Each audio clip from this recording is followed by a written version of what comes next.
كنت فاكر ان العطاء قوة، وانك طول ما انت بتدي وتساعد وتكون جنب الناس هتلاقي دايما حد جنبك في يوم ضعفك. لكن الحقيقة يا صاحبي، الموضوع مش بالبساطة دي. أنا نورهان حسن، وده بودكاست البودكاست اللي هيسمعك دايما من غير حكم، وهدفه الأساسي إنه يقولك إيه الصح وينورلك طريقك. يلا بينا.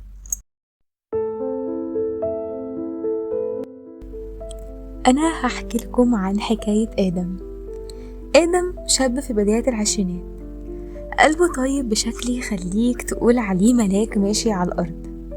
عنده استعداد يسمع أي حد ويساعد أي حد، يسيب مشاويره ودراسته وحياته علشان يقف جنبك ويقف جنب أي حد محتاج. آدم كان بيعتبر ده دين عليه، إنه لو شاف صاحبه زعلان أو في بنت في الكلية متضايقة أو حتى جار عنده مشكلة، كان بيحس إنه لازم إنه هو يساعدهم ويديهم كل وقته ومجهوده، إنه مديون إن يخفف عنهم، مديون إن يخليهم مبسوطين، حتى ده لو كان على حساب نفسه.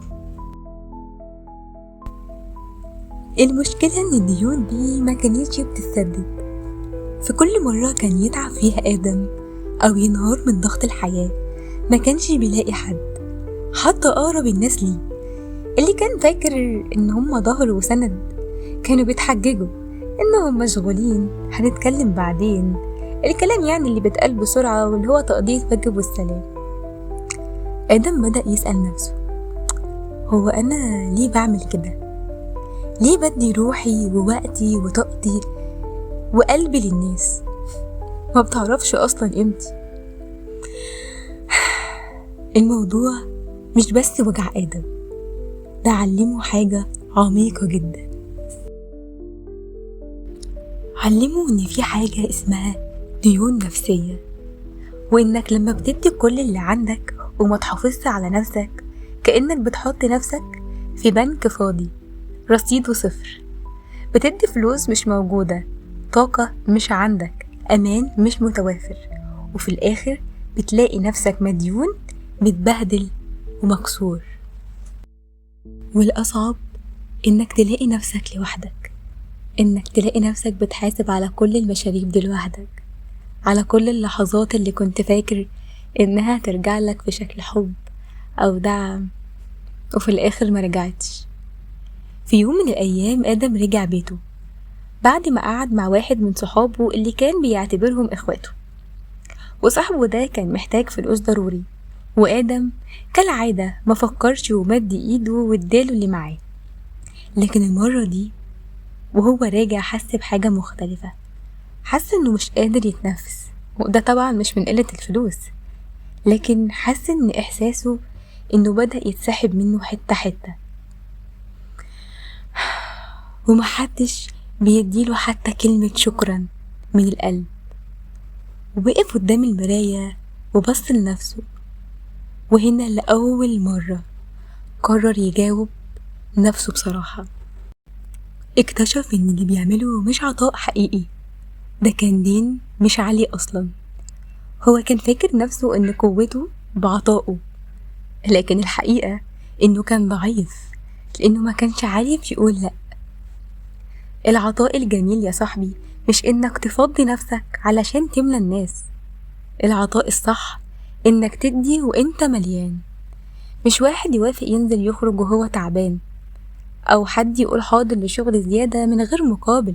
لا، ده ما اسمهوش عطاء، ده اسمه ضعف، انك مش عارف قيمة نفسك، مش عارف تملى نفسك وتملى احتياجاتك الأول قبل ما تملى احتياجات الناس، انك تحافظ على طاقتك، على قوتك، على مشاعرك، وتدي بمقدار بسيط.